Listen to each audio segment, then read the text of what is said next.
My cookbook is live! If anyone has any to say online, I'm just gonna reply to their TikToks being like, well, you probably suck at cooking. Well, here's the thing. Because they want the views. No, Alisha Marie. What? Put her back in. I want to become a content creator, but I don't know what to post. Help. I think post whatever the hell you want to post, whatever interests you. How do you stay creative with all the social media around? I feel like I've lost my creativity. Podcasting, it's an art form. The art of storytelling. The art of yapping. Whatever art form you do, you should be obsessed with it. I just really respect it out of people who always want to continue learning about their art. The following podcast is a Dear Media production.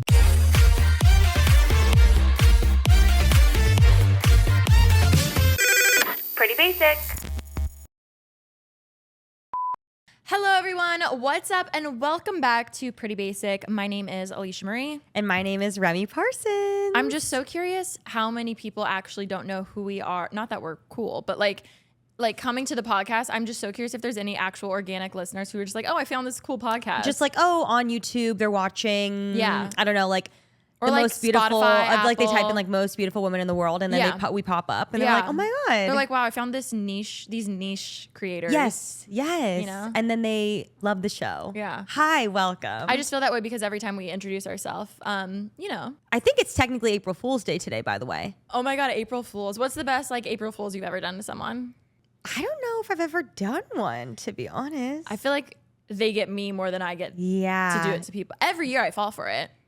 Every year, especially on Instagram. What's happened? Oh, like people posting? Yeah, you know, there's always people being like blowout sale, and then there's no sale, or they're like I'm That's just engaged, and then there's rude. not engaged, or they're like I like when brands do like food fake brands product. do fake products. Yes. And they're always really good. And I'm like, where is this energy Yeah. when it matters? they're like the audacity of the product is a little too obscure to where it's like looking back in hindsight, you're like, oh, it's obviously fake, but they always get me. yes. Like, oh my God, my favorite one was when One Size had like condoms. Did you see it? It was like April Fool's. One size and fits there- all. Yeah, one That's size fits all. funny. And I was like, that's low key so smart. That's really, and really, then really they're good. like April Fool's. I was like, oh well, shit. I was like, take my money. Take my money. I always every year. So future me, look out. Just stay off of social media. That's the thing. That's on the April thing. 1st. Yeah, we'll post this episode and then unless go away. you're listening to this. True. Sorry, I interrupted. How are you? Just to tell you that it was April Fool's Day. No, I was just thinking we should have swapped chairs for April Fool's Day or something. Gotcha. But this is my better side, so thank God. Me too. But no, I'm good. How about you? I'm good. I'm excited because yesterday something very exciting happened. Oh, we know. We all know because we have our post notifications on for you for every single thing. Oh, that's so and sweet. we pre-ordered, so what? What? What? In case you guys didn't know, my cookbook is live. That's actually so crazy. Obviously, with time, when we're recording this, it's not out yet, but it's so crazy to me because, again, we've been working on this for so long. Pick it up. Pick it up. She's in the She middle. needs to shine. She's not like having her moment. Pretend this is like the Drew Barrymore show, you know? Drew. You are giving Drew. Oh my God, thank you. You have to go cry, or what is it? Dance in the rain. Like, I love her. Yes, come sit on my lap. I love her so much. She was so nice. Yeah. Genuinely so nice. Guys, this is my book. Let's Get Cooking. It's officially out now, which is crazy. You can go buy it at a bookstore. You could buy it online. If you want to get it, it's here. And she's Oh my she's ready God. to be read. She's ready to be tested. She's ready for, you to like get all your kitchen spills on there and like fold her all up and just like really, I can't believe it's here. I hope that you guys love it. I hope that you get to incorporate this into like your everyday life, whether you're making recipes for dinner or you're hosting people or you're making breakfast or just like literally anything. I hope you guys love it. oh my God. No, she needs to like have it like, let's move the I'm gonna lamp. sit her with my sunny angels that Alisha so graciously left for me. Yay! I'm so excited. Thank you guys for all the support. Truly, like this has been such a Wait. dream come true. This is weird. I feel like I'm sitting with two of you. Hi. Like I just had like, no, like so good. Remi, be so proud. I really am. It's starting to feel so surreal.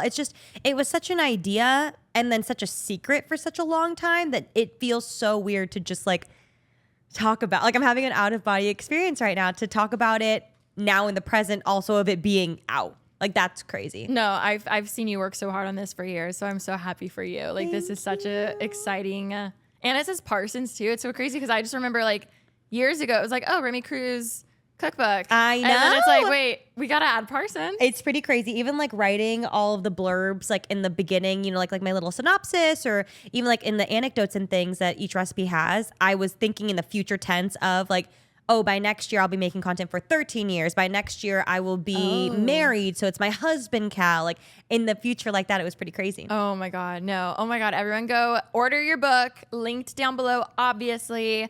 Remi, we're so excited. I know you don't have like a favorite recipe because they're all your favorite recipe, but Those are all my children. I'm just no, kidding. literally. But like, do you have one that maybe is a little more special? Do you have one that you feel like isn't getting like is kind of like the low-key one that maybe hasn't been talked about yet in all the press you're doing? Here for the Korean chapter, right there. There you go. There they are. They are absolutely delicious. Here's the thing. I love a meatball. I love a good meatball. So these are so incredible. These are the sweet and spicy gochujang meatballs. There we go. Wait. Tilt her down, Sorry, I don't yeah. know where the camera is. There we go. You guys, they're insane. They're so good. Ollie can attest. He was there for recipe testing day. They are so good. Truly, like these blew my mind. I love any sort of like Asian Korean style sauce. And then the meatballs themselves are like so bouncy and like delicious with the breadcrumbs inside of them. Like everything was just really good. So I feel like you would love it. You serve it with some rice, some veg if you want. There's also veggies in it. So I feel like they could be really good if you're trying to hide veggies from someone that you're making. Oh my God, some food yeah. for. I love that recipe and I'm excited to make them again soon when my kitchen's done. Oh my God. I know it probably feels like the influencer thing where it's like, I've been working on this for so long, but seriously, you really have. I didn't realize when it comes to books, and specifically cookbooks, like they needed all the recipes almost a year before they even. More than that. Yeah, like more than that. The way that I feel like I learned a lot just watching you go through it of, to me, I'm like, obviously you need the recipes. I didn't know you needed the recipes a year before, and they're locked in once they're locked in. Yeah. So it's like to be able to, think ahead of what's a long-term thing I want to have versus just a trendy, like maybe TikTok thing a few years ago that you got over really quick. Like I feel like that'd be really hard to narrow it down to how many recipes? There's 77 recipes. Damn. I learned so much in this process. Just the whole way you make a cookbook. I've been doing lots of interviews and press and things for it, obviously. And one thing that an interviewer brought up that I'm like, it is so true. And I knew it, but like hearing it from someone else is always so validating. She was like, I can't even imagine how much work went into this because not only is it like a book that you're writing, you're also making recipes and you're testing the recipes over and over again. You're buying ingredients over and over again to test the recipes. Like it's definitely an expensive book to make. Yeah. So it was a labor of love. And I've been so excited because I found in the midst of like unpacking and moving, I found the book that I've been waiting for, which I wish I had thought to keep this out, but it kind of like I found it at the perfect time. It's this big spiral. It was a sketchbook, but I had just gotten it. I don't know if I got it for a gift or maybe I stole it from Cal. It was like a big like sketchbook that's got like a black like textured cover and it's just blank pages. And so, normally like you like draw on it or, do little sketches. But what I did is I made that my recipe testing book. So as I was making each recipe, what I would do is like from my mind, I would just like kind of write down ingredients and like things that I thought that would go well together. And like, just from my experience of cooking and, I obviously have like family recipes in there, but like recipes that I was ideating and making myself or like perfecting or simplifying. A lot of my recipes in here, I also simplified from previous versions because sometimes they were like a little bit overcomplicated. Yeah. And when you're writing it down, you want it to be easy want and approachable. For someone like me who can do it. Exactly. Yeah. Like as concise as possible. So I found the book though, where it's like all of my like ideas and steps and things written out. And then what I would do is from there, then I would type it up and then I would make changes to the actual like typed version. But I have this like hard copy written version and I found it yesterday in my office as I was going through it. You all the have office to boxes. frame it. I know. You I have put it to in a very frame it. special place. I'm really excited. You know me, I love like the behind the scenes and business and all that kind of stuff. What were the other cover options? Oh, I love this one. Okay, thank you. So this was one, which obviously this is my old house too. And like the whole book, like all of the photos are from our old house, which is where Cal and I really fell in love and like started our lives together. And I think it's so special. There's like literally photos of him and I like at our old barbecue. Like I'm excited to show our kids this one day because like this is such a time capsule for me for not only like the photos, but the recipes and things. What was your question? Just other cover. Cover. Yes. Okay. Sorry.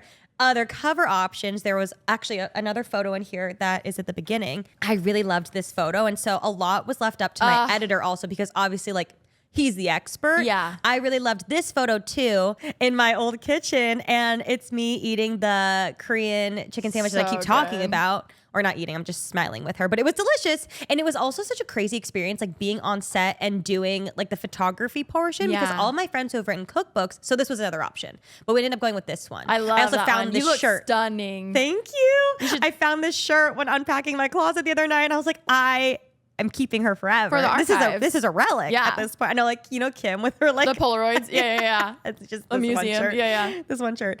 It was between these two. And ultimately, my editor was like, I think this is the one. I think that's it too. And I'm really happy with it. Did you always know it would be Let's Get Cooking? I did. Yeah. That was like the one thing from the get-go that I was like, I feel like it has to be called Let's Get Cooking, because I feel like that's my tagline. the tagline. You know, say it every I say it all the single- time. I've been saying that since the origin of Let's Get Cooking with Cooking. Remi, which is crazy. Speaking of, I distinctly have a memory of being in your old apartment. So this was probably 2018. 2018. And I distinctly remember you saying, yeah, I really want to do more cooking. Like, I don't know, one day I would just love to do more cooking, or like I want my content to be more of that versus like skits or like, whatever. Like, it's just, I was transported back to that, like seeing you talk about this. Aww. Like, that's so cool. That means You a really lot. built that.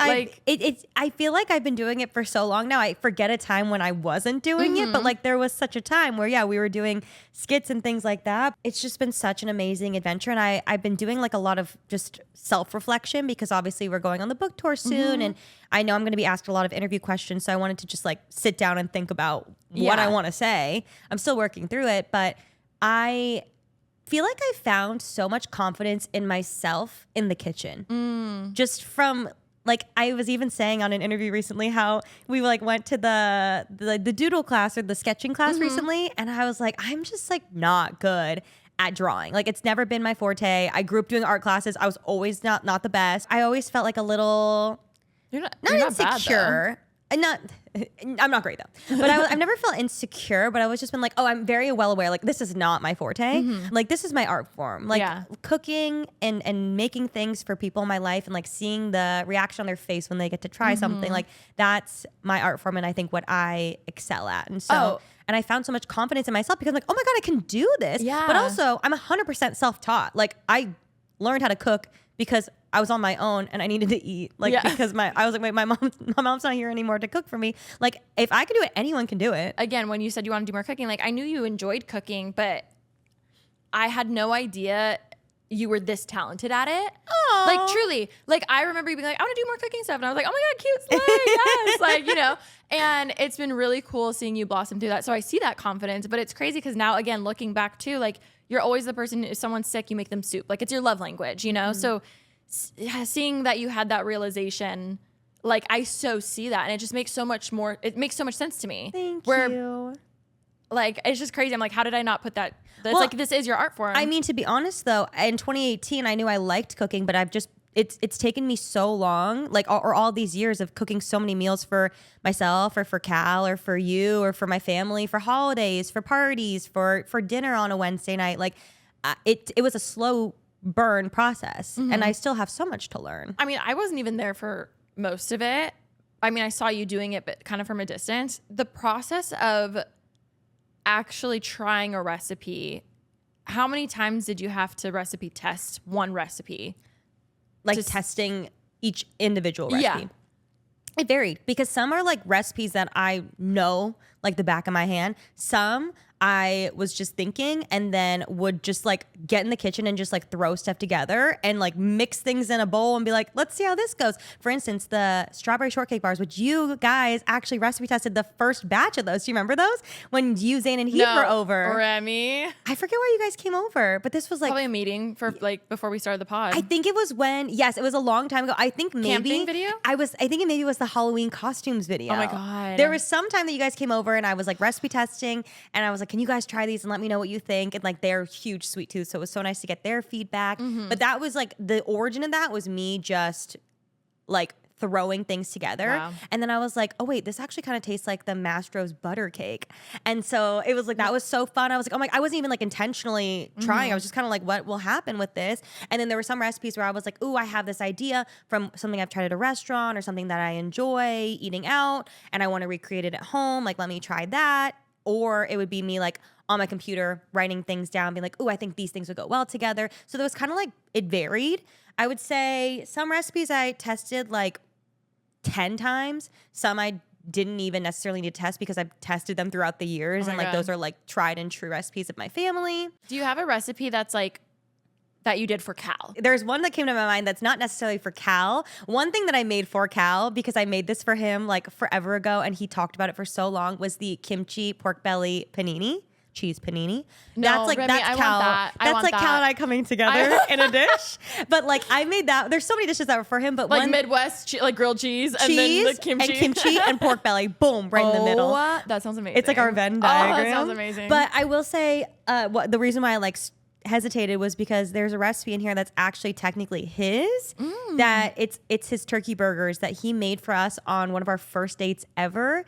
And I remember it so vividly. It's when I lived in my apartment in downtown. We were just started dating. I think that maybe it was like our second or third date. I think it was before Spider-Man.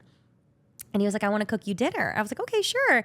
And so he's like, I only know how to make a couple things though. I can make a grilled cheese sandwich. I could like make a bowl of cereal and I can make these turkey burgers. And I was like, I love turkey burgers. You're like, oh my God, how do you know turkey burgers it's are my my favorite food. I actually love a turkey. Yeah, I ordered the turkey one from burgers Earth. That's my favorite. I love, other than Cal's. I remember he brought over all the stuff to cook it at my apartment and he like had gone to a bakery to get fresh buns. He's like, I love going to this bakery to get the buns to make them. Like it just You're like like, I stuck love with fresh me. buns I love too. fresh buns. And his like little secret is that he grates zucchini into it. He was like, I just saw this online and like I started trying it and like I it never really knew this. And so he made that for me and it was so good. And then I was like, I'm never making turkey burgers another way. And Yeah. so that recipe's in the book. Wait, I and love that recipe, actually, I just got a text from my publicist like a couple days ago that People Magazine wants to put it in print. And so I actually filmed Cal. I was like, Cal, your recipe is going in People Magazine. You're like, you ready to laugh? Yeah, no, it's crazy.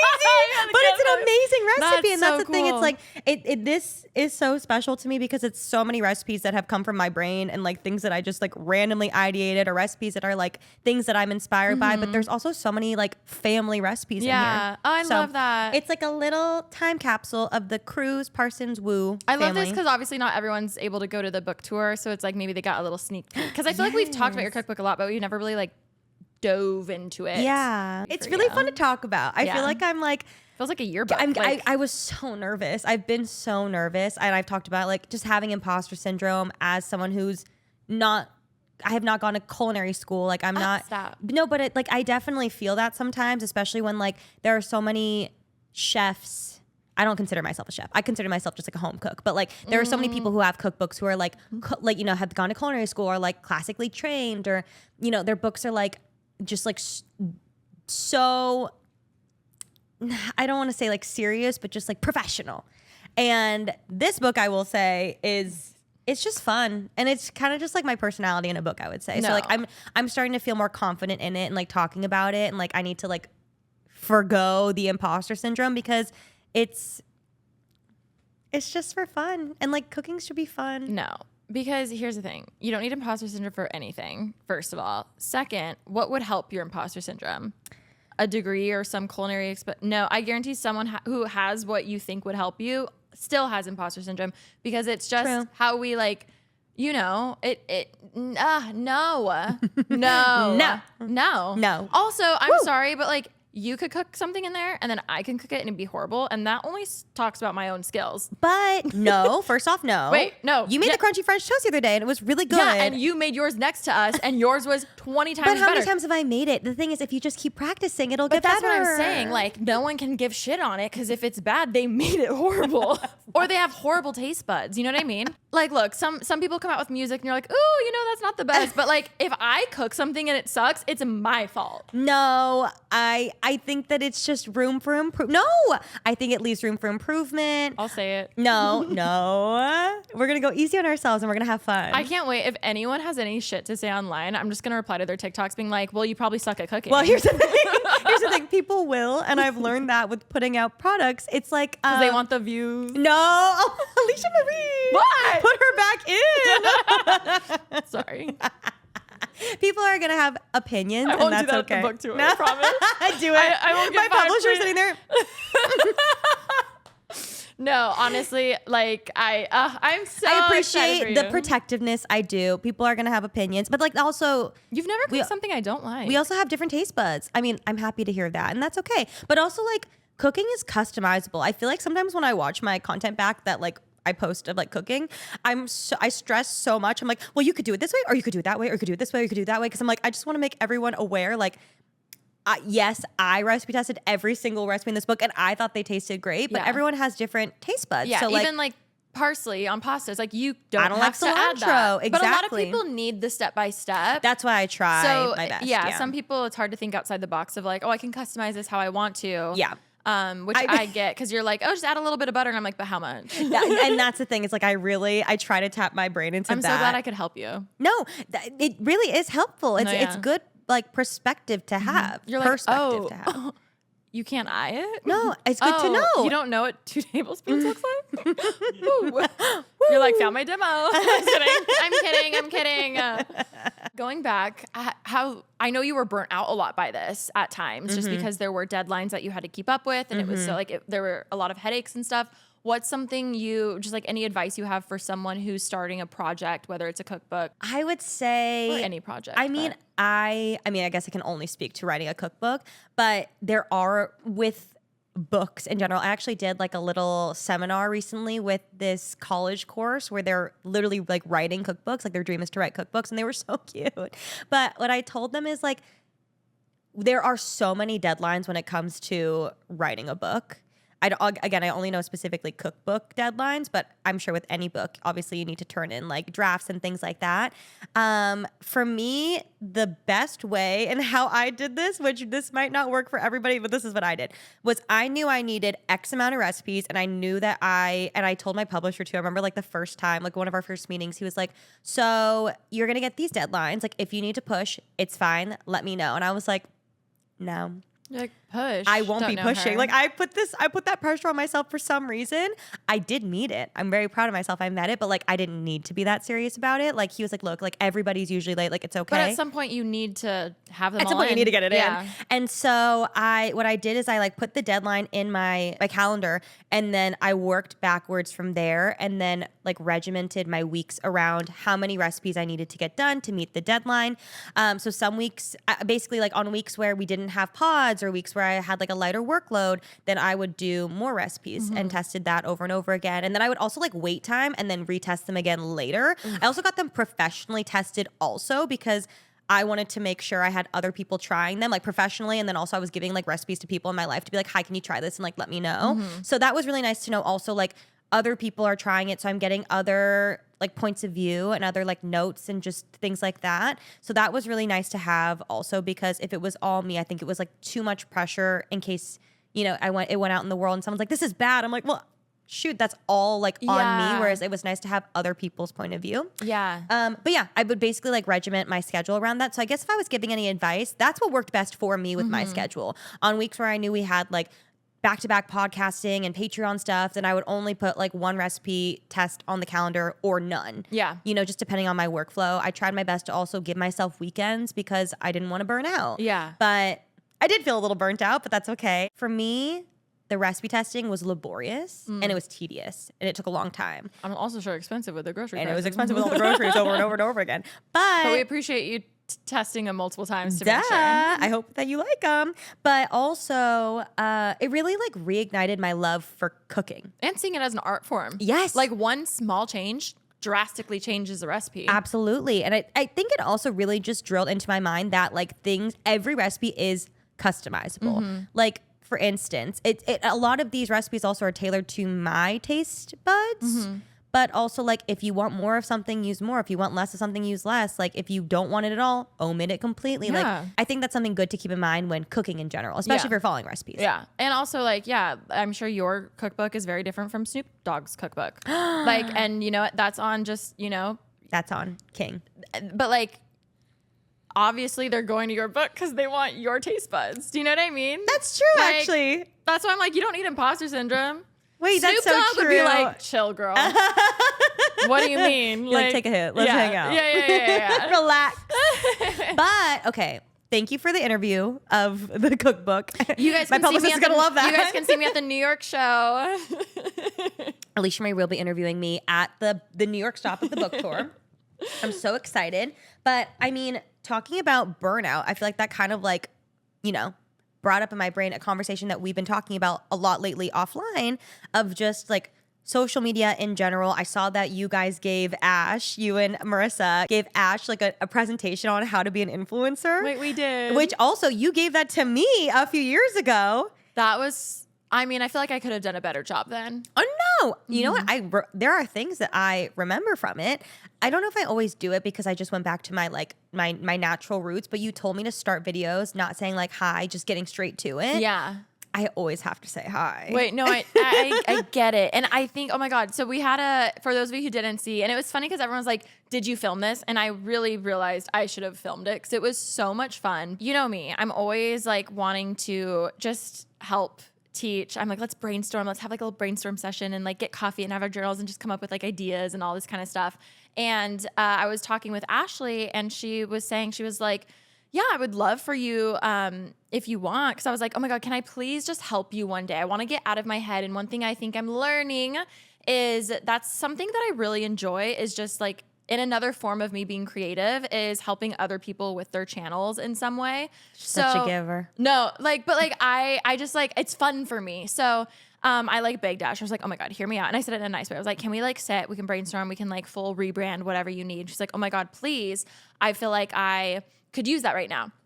So me and Marissa were like talking and she loves this stuff too. So we were like, okay, let's like put together a little slide. We'll do a whole presentation thing for Ash and like ways that we just think, give her content ideas and all this stuff and just tips too. So it was really fun. Should have filmed it, didn't. And it was also really funny.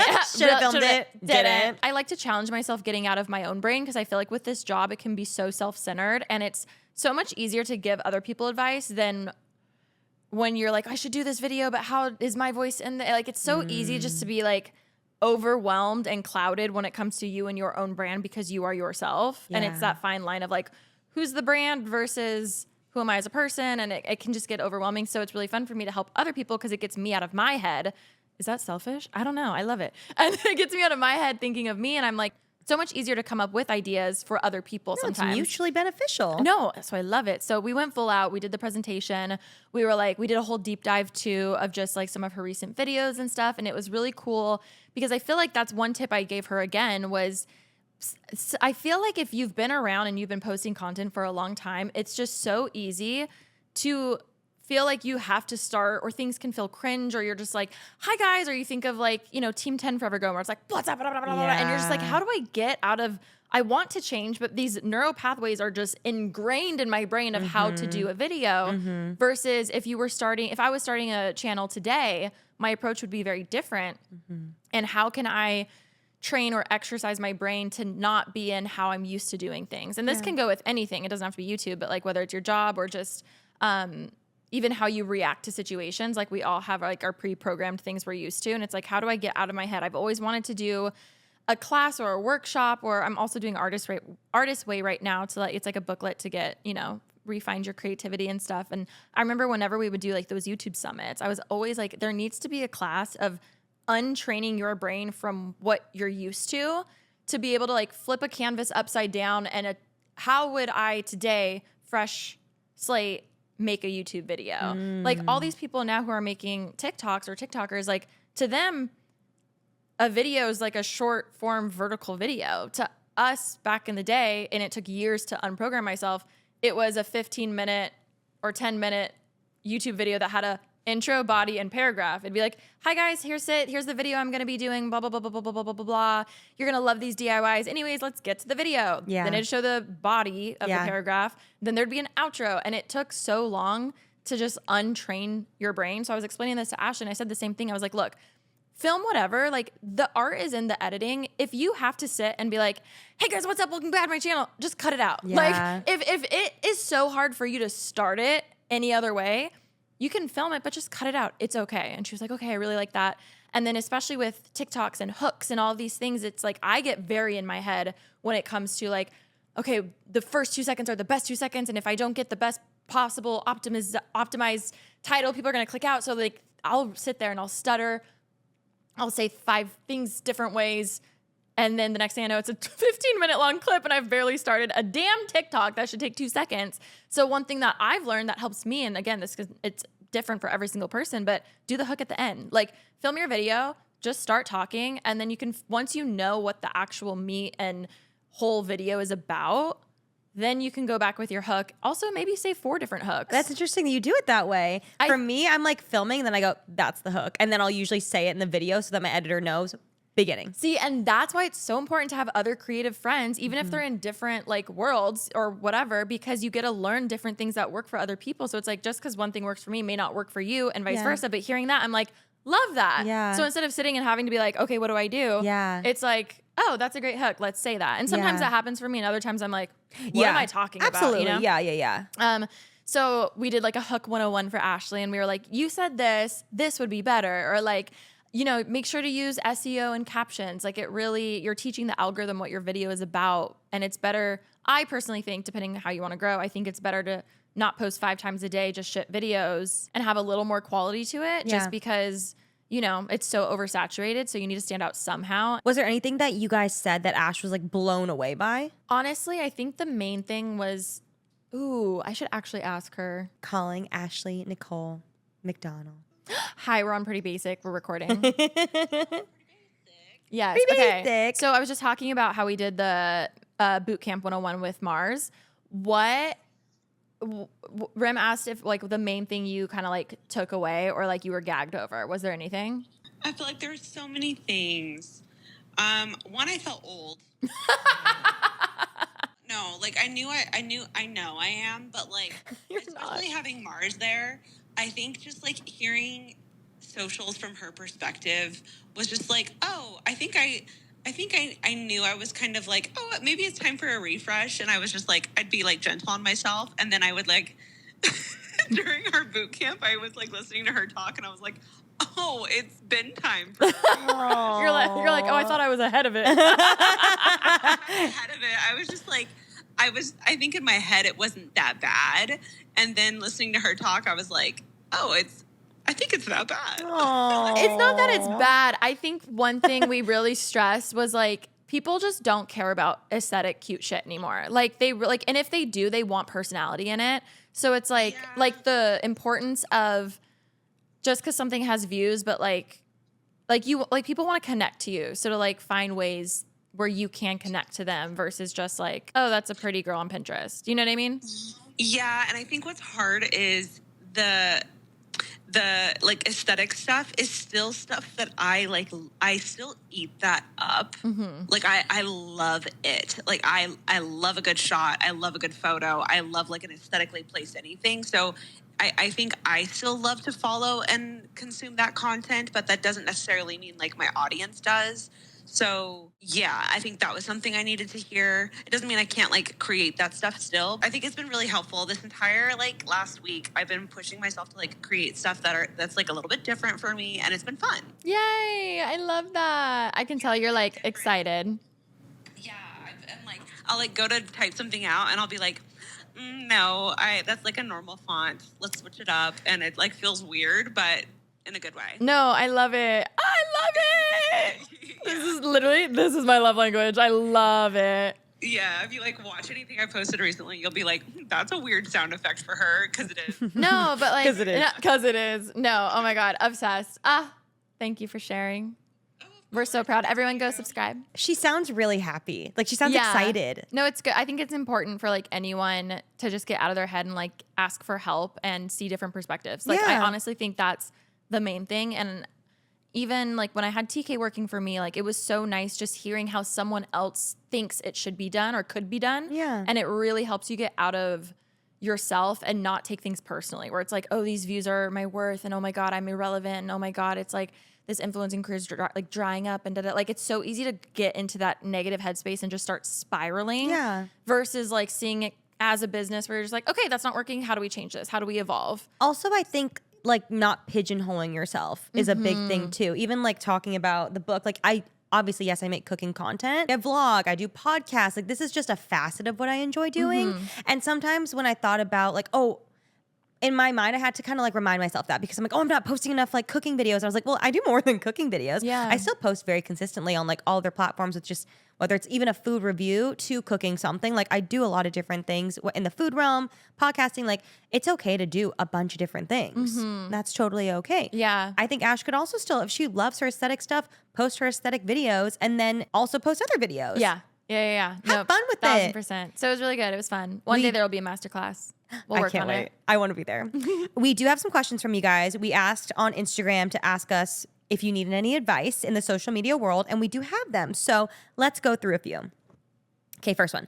I want to become a content creator, but I don't know what to post. Help. I think post whatever the hell you want to post, whatever interests you, whatever you... I think Ash was right though. If she enjoys viewing that content, why not make that content? Even something that I was going to bring up is even if her viewers don't like gravitate towards that content, that's okay. She'll get new viewers that like that content. Because I was going to bring this up. I know she started YouTube after you started YouTube. And so I'm sure a lot of her audience at some point was predominantly Life hacks back to school. Yeah, your viewers or viewers for content that she used to make. Like, I think it's okay to like let those people leave and find other creators, or maybe they're just not consuming the content in general anymore. Like there's so many different reasons why they might leave, or they just bluntly like might not be interested in that. But then people who do like it will gravitate towards that. And I think that's okay. It's like a transitional period. Yeah, I've had a lot of creators over the years ask, they're always like, I have this channel and I want to, whether it's a podcast or I have a podcast channel and I want to turn it into a vlog channel, or I have a vlog channel. Like, they're like, do I start a new channel or do I just change this one? And it's really funny because I know that feeling of like, oh, but I have so many subscribers here and I've like built this and stuff. But a lot of times I'll usually say like, I think you should start fresh because you want to attract the viewers who want to subscribe to you for this type of content if you're doing such a drastic shift. But I think if you are in between channels or you're wanting to have a huge rebrand, like depending what type of content you do, it took years for me to allow a lot of people to unsubscribe and it not affect me, to realize that's what I'm doing. I'm churning out subscribers. Years ago, I remember sitting at the top of the year, it was January, and I was like, my goal this year is to simply get unsubs and get resubs. I want people to unsubscribe if they don't want to be here, if they came here for back to school stuff. I've grown up. At that time, I was doing truth or drinks and all this kind of stuff. I was like, I'm not going to be triggered by unsubs because I don't want those viewers anymore if they don't align with what I'm doing. Like and it takes time. Like it really takes time. But when it comes to doing what you want to do, I think if you're starting from scratch, do what you said, do what you love watching. Or I think like, for instance, with my personal situation, I started posting Cooking with Remi on my Miss Remi Ashton channel.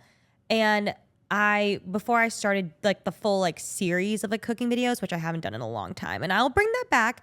But when I started doing that, before I started that, I got on a call with YouTube and I was like, why don't you just call Taylor up? I was like, hi, I want to start like a cooking series. Should I start a new channel? I had already started the channel. Like I was ready to go. Like I was like, I just want the green light. And they're like, honestly, no. They're like, you're already making so much cooking content. You're just not calling it Cooking with Remi. So like, I think that it makes more sense because you've already kind of introduced your viewership to the cooking facet of your life, and it makes sense to keep it there. So and that's what's hard, because I think a lot of people, they want like a black and white, this is what you do. It's always so situational. Also, there's nothing wrong with like trying, and if it does well, then great, and if it doesn't, then start a new channel or a new TikTok or whatever it is. Okay, next question. I want to become a content creator, but I'm so scared of what others will say. I understand the fear of people, and it's so much worse than people that you don't know, like strangers online talking about you, commenting about you. Obviously it hurts, but like you don't know them. To me, like thinking about people from high school, like talking about me, it's so stressful. Okay, anytime I've seen questions like this, it's always like, okay, who? Yeah. Like actually try to identify, and it usually comes down to close people you know from high school, your family, people like those are the people's opinions you actually care about. Yes. And I get it because I remember I was in high school and this girl came up to me. She's like, "Oh my God, I found your YouTube channel." I literally was like, I pulled her to the corner. I was like, "Don't tell us all, like please." Like I was so embarrassed. Push her up against the wall. No, literally, I was please. like, "What? I please just do it." She was like, "Oh my God, don't worry." But shout out Nikki. Nikki. I hope you're doing well.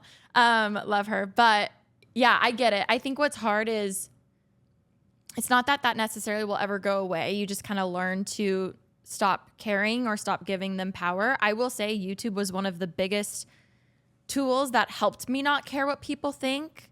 So it was such a blessing in that sense, but it really forces you. I feel like it kind of puts a magnifying glass. Like if that's something you struggle with, like it will be hard because you just are putting yourself up to a lot of opinions and like people are going to think things. I was reading my Artist Way workbook and it was talking about how most people who are sitting and criticizing anything you do essentially are just people who want to essentially do that. Like they're like, I wish I could be a YouTuber, but I'm too scared to XYZ. So they're the people who want to be singers are the first ones who are most likely critiquing other singers. But in the end, it's not about talent and who has more talent. It's who has the audacity to try. Who's like the audacity. Who has the audacity to try? Who has the guts to try? Who has the balls to try? Yeah. And that's what most people are jealous of. It's not necessarily the other What you're opportunities that they're doing. getting. It's that they are tried, because that's the hardest thing you could ever do. So I think for yourself, just focus on that. Like, I'm doing this for myself. I'm going to try. Who knows what doors it could open. It's changed both of our lives to the biggest extreme. Like, I can't recommend it enough. But it's okay. Like, everyone worries about what people are going to think. I've also kind of started in some way, like I wasn't even trying to, but a way that I've learned to cope with like what other people say, whether it's people in my life, people online, things like that, is kind of either expect what they're going to say or also expect that things are going to be said. And it has helped my anxiety and my like confidence so much because instead of being like, "Oh, they said what?" It's like, yeah, I figured that was going to be said. Like it has prepared me. It's like my fight or flight. I've like, never noticed that about you, but hearing you say it that way, I'm like, yeah, I totally see. I'm You've so always, much better now when I'm like, oh yeah, I knew that was probably going to happen. Now Oh I'm my like, God. I knew it. I'm psychic. No, I'm just kidding. But like, it's a much better landscape now and like environment to start now because everybody's doing TikTok. Everybody's on YouTube. Yeah. Like it's so much more normalized now. So now is a good time to start, Yeah. but also regardless now or 10 plus years ago, people are going to say things, people in your life, people online. It's just, it's you know, par for the course. Well, like But for me, I distinctly remember when my YouTube first started taking off and it wasn't a well-known thing that you could even make money on YouTube. Like anytime I'd get a weird comment or something, the way I would get off on just being like, you have no idea. You have no fucking idea. Really? Because they just would always be like, oh, that's so cute. Like, aw, like it was very, oh, honey, like sweetheart, like just kind of condescending of them being like, oh, that's cute. And I'm like, you have no idea. Like, you have no idea. For me, it's also like when you start to get feedback like that or online comments or just like you hear things that are being said about you, it's like, that means you're doing well. Because you don't start to get, I remember when I started getting like not the nicest comments on my YouTube videos, like in the very, very beginning. And I'd be like, what happened? It's like, oh, I'm just reaching more people now. And not everybody's going to like you. The way I'm like, oh, hit the For You page. That's it, yeah. I'm like, hit when my explore. shorts are on there, I'm like, I'm like, ooh, hit that demo because those are not my girlies. They would ride for me. let's talk about bras for a second because I think we all can agree that finding the perfect one is not easy. But let me tell you, the Skims Fits Everybody t-shirt bra is the real deal. I actually had it on this morning. It is so comfortable. I've been wearing it nonstop. It's so lightweight and soft, but still gives me so much support. What I also love is that it's totally seamless under clothes. It gives me that smooth, lifted look under everything, but it's not just about the look, it's the comfort for me. I can wear this bra all day long and never feel uncomfortable. And the straps stay in place, no slipping or adjusting every 5 minutes. Also, of course, Skims nails it with their sizing. The Fits Everybody t-shirt bra and all of the bras on their site are available in 62 sizes from 30A all the way to 46H. So no matter what your shape or size, there's definitely something for everyone. It's really refreshing to see a brand that's inclusive and make sure everybody is covered, literally. So if you're ready to upgrade your bra game and experience that perfect blend of comfort and style, you need to check out Skims. Shop my favorite bras and underwear at skims.com. After you place your order, let them know that we sent you. Select podcast in the survey and choose Pretty Basic from the drop-down that follows. Shop the Fits Everybody t-shirt, bra, and more. Okay, so I feel like my life, honestly, lately has been controlled chaos, like in the best way, but also in the most overwhelming way. I have a full work day, then social plans, then I'm like, wait, when did I last drink water? How do I do everything? Also, when did I last eat something that wasn't just coffee? The daily struggle. And that's the thing. When you're juggling work, friends, personal goals, trying to be a functioning human, your own health is usually the first thing to take a back seat. I'll be running from one thing to the next and realize I need something quick, but I don't want to grab something that feels like a compromise. That's where Premier Protein comes in.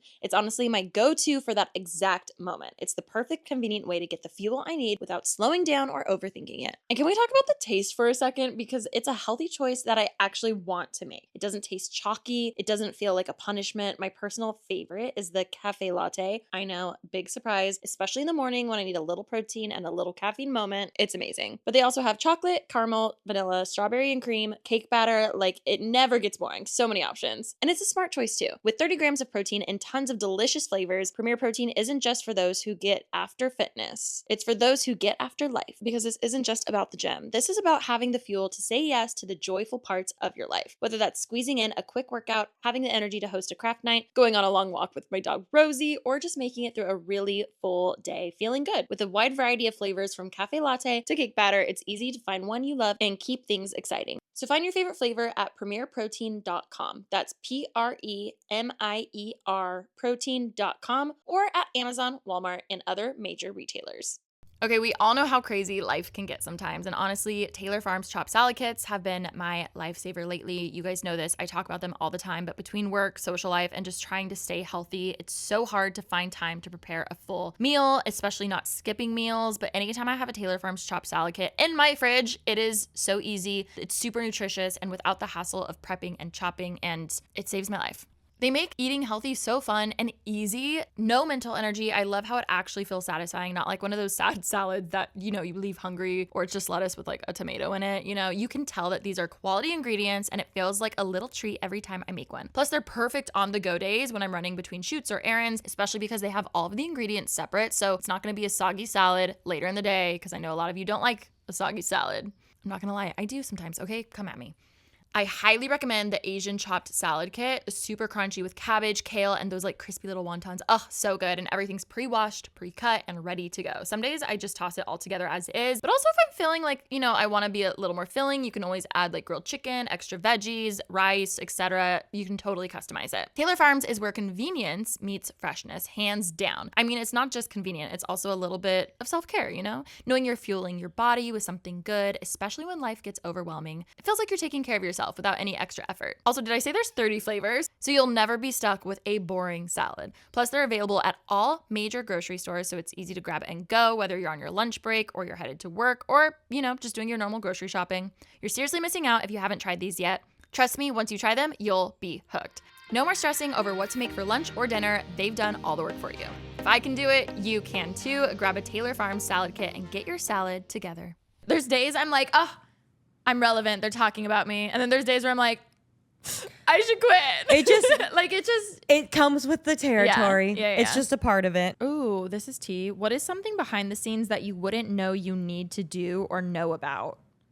I'm assuming this is just about all things posting. I mean, I guess it could be anything you think of. I mean, this is something that you always hear, but after being in it years, I think a lot of newer creators do not realize how small this world is. Like, if you burn bridges and if you're a diva, like, it will come back and bite you in the ass, because I know so many people who've worked at 4 different brands, and to one influencer, they're like, oh my God, I'll never talk to that girl who worked at this agency again. I'm like, well, little do you know, now she's the director of this brand. And if she had a bad experience with you and you were a diva demanding XYZ, there's a difference between knowing your worth and being a diva. Mm-hmm. And I think just realize how small this world is, and your reputation is something that is priceless, and just be a good person. Heavy on that. Also, I think a lot of creators view their team as like, you work for me. Yes. And that is like not the way to have a successful workflow. I even saw Alex Cooper recently on a podcast, I'm assuming, or on an interview, that she said that she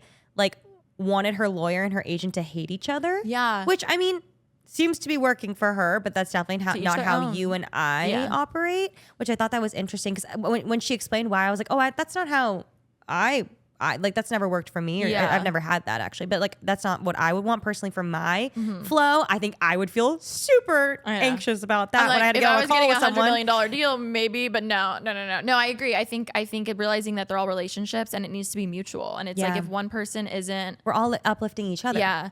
Which I will say, I truly don't believe there should be a business relationship where you're stuck in a 4-year contract with a manager. Like truly, it should always be either party can leave at any time because it should be mutually beneficial. So many people have been fucked over by signing to someone who they think they're getting like a great deal and they think it's normal. And this manager's like, oh, well, you're mine for 6 years. I'm like, that's not how It should you be at shouldn't- will. It should that's not normal. And there's a lot of that too that I think just unless you have experience, you don't know. And obviously everyone operates differently, but it's hard because you want to trust and you're like, I want a manager and they're offering this and they found me, but like be picky with your team for sure. In this industry, there's definitely a lot of people that clout are like people. trying to scam for Yes. sure. Yeah.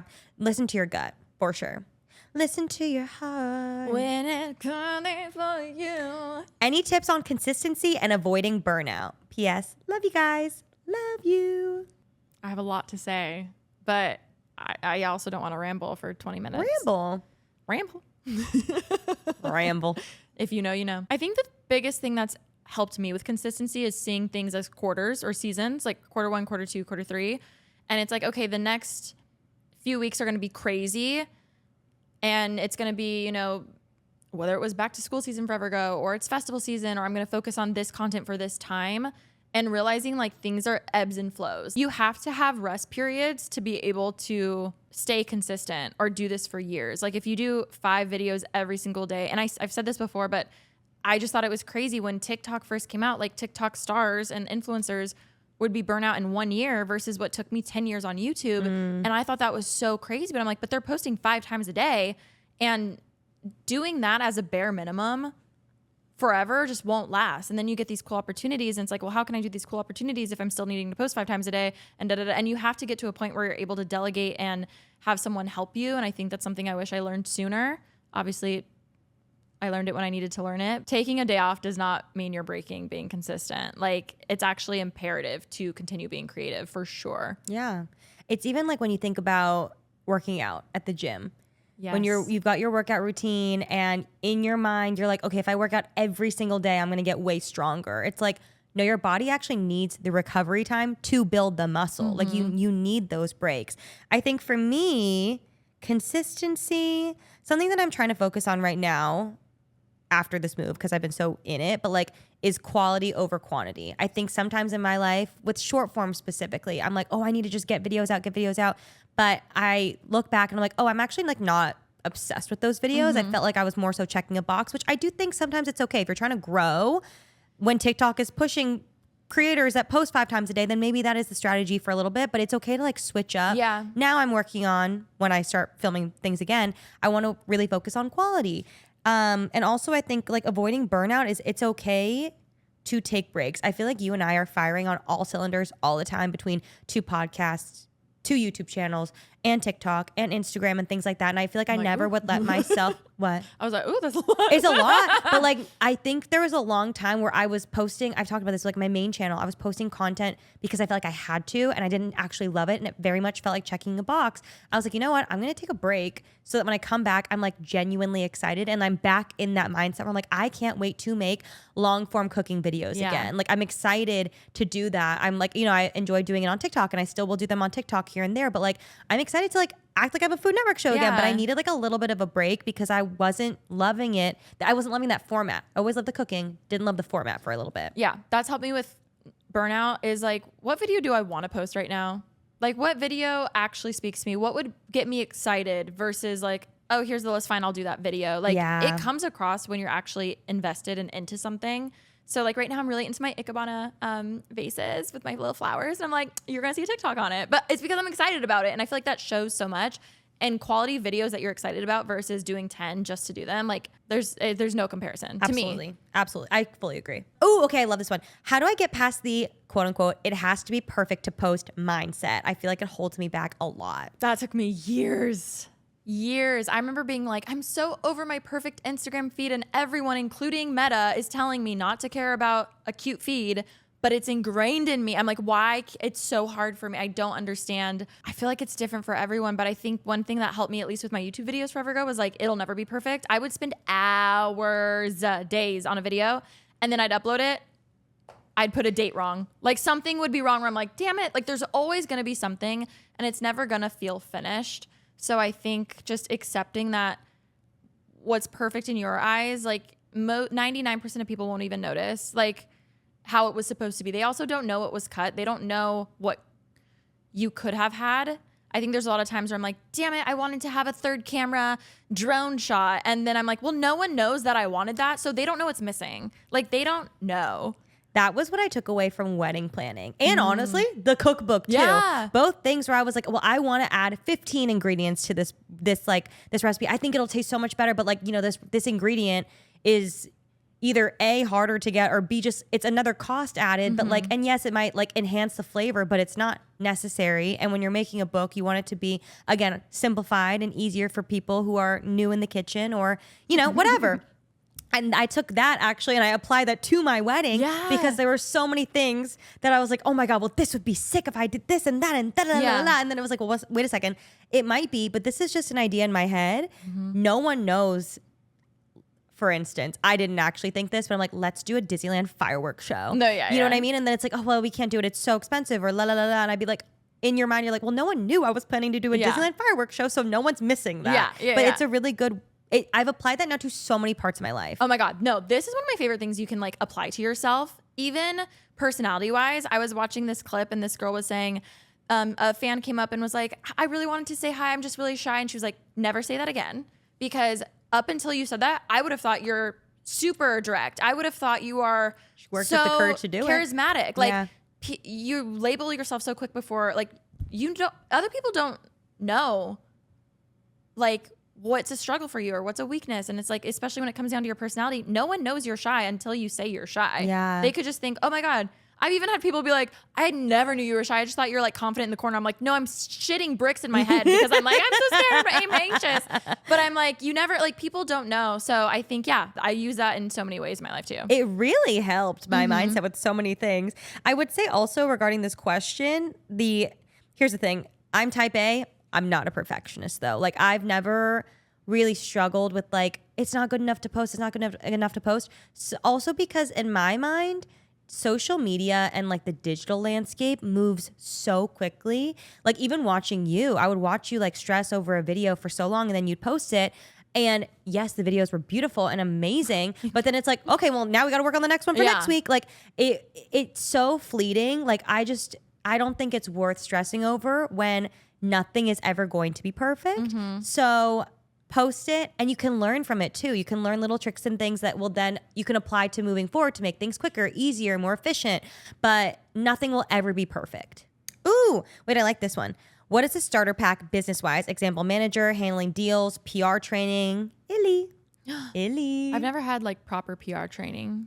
I actually just recently did. Oh my God. I'm sure with like all the press and tour stuff. It is, to be honest, I mean, I guess it wasn't exactly what I was thinking and maybe like for Zendaya going on a big movie, I'm sure hers is very different. Speaking of drama, did you see that clip? Yes. No, the way she ate, I was like, this girl is she is my favorite. She's my icon. She's the supermodel. And I'm like, people are lucky. I know I've already said this. But I always love seeing TikToks where it's like, I love that song that she did with Redacted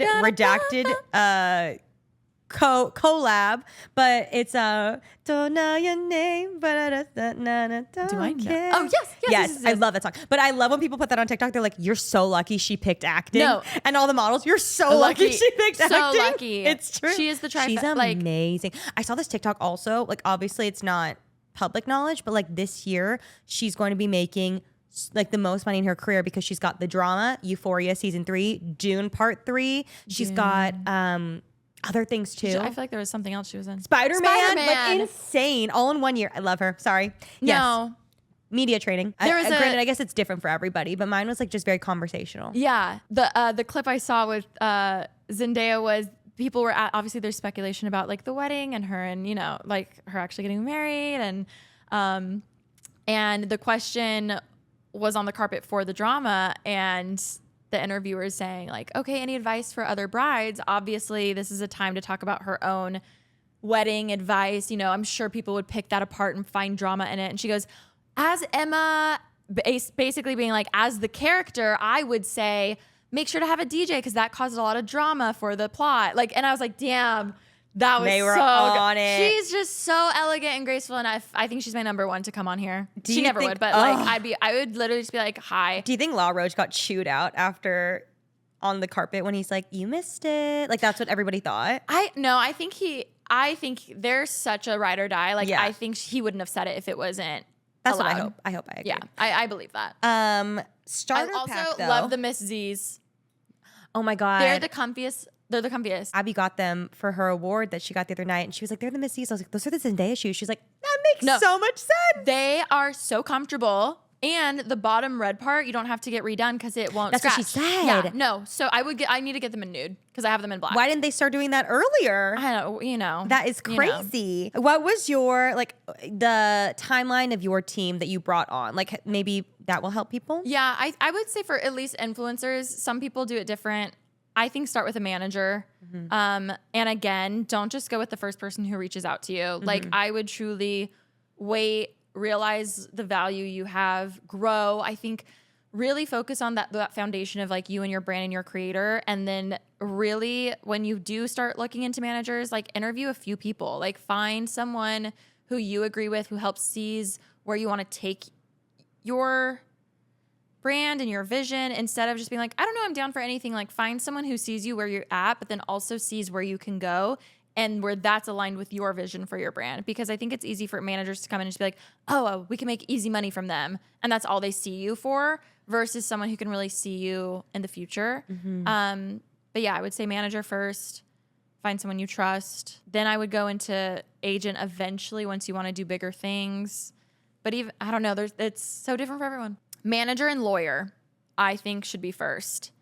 Everyone doesn't want to do a lawyer because it feels like extra fees. And it's like, oh, but like my management team can do this, da da da da. Like, do a lawyer before you have an agent, do a lawyer before you have a publicist. Like, it, yes, is expensive, but they will save you so much more money in the long run. And God forbid you ever get sued, you need to be protected. Like, there's so much stuff happens. Entertainment lawyer, for sure. Manager, for sure.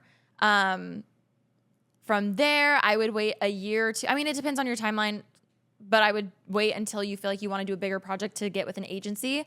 And again, take your time with it, like fully. And then the only time I would ever do a publicist is if you like have a reason to start needing press. Like if you need to go on a book tour, or if you are about to tour for yourself, or you're coming out with a movie, or you're doing these bigger things that your agent is helping you with, then I would get a publicist for like a period of time.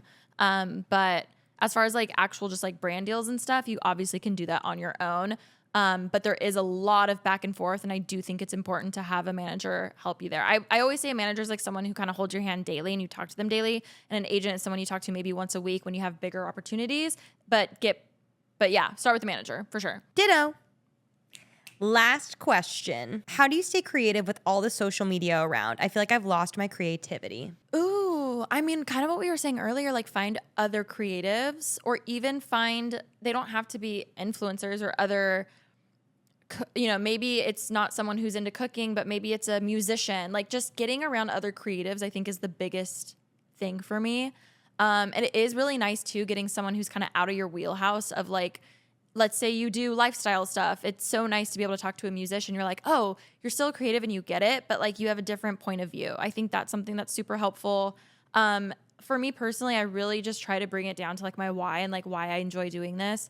And I really feel like it's just to like help people feel connected or safe, or just being able to like, I don't know, share, be a light, like just make people feel safe. I don't know, like that's something that's really important for me. So I feel like when you have your why, it really helps drown out the chaos of like views and overwhelmed and it's so saturated. Like just find how you stand out on your own, and I feel like the creativity will always come, and you always get ideas, but yeah, bouncing it off of friends. Like there's times I'm like, Ollie, Remi, like what video do you think I should do this week? I'm blanking. Like there's always going to be that. There's always going to be writer blocks, but yeah, just find time to like take a breath and be like, why am I doing this? Why do I enjoy this? And like trying to always still remember the love for that, even though it becomes a business. Yeah, I think also when you think of an art form, for me, I feel like at one point I was just like, okay, it's painting, it's drawing, it's like pottery, it's something, you know, physically like art. But you can find creativity and an art form in quite literally anything. Podcasting, it's an art form. Believe it or not. The art of storytelling. Yes. The art of yapping. Cooking. The art of yapping needs to be a book. The art of yapping. Remi. Or even like right now I'm on the side of TikTok of like home decor. Like that is an art form within itself. Or even like people painting their walls. Interior design is an art form. There's like so many. Editing is a form of art. Like there is art in everything. And I feel like when you start looking at through that lens, like even if you are not conventionally good at drawing or painting like myself, you can find your art in something else. Quite literally anything. Some of my favorite designers or artists, like I've seen them say, even Rihanna, I remember she was saying like she would get inspiration from anything. Like just go out, even with like Fenty or whatever, and it's like, oh, this shade of pink.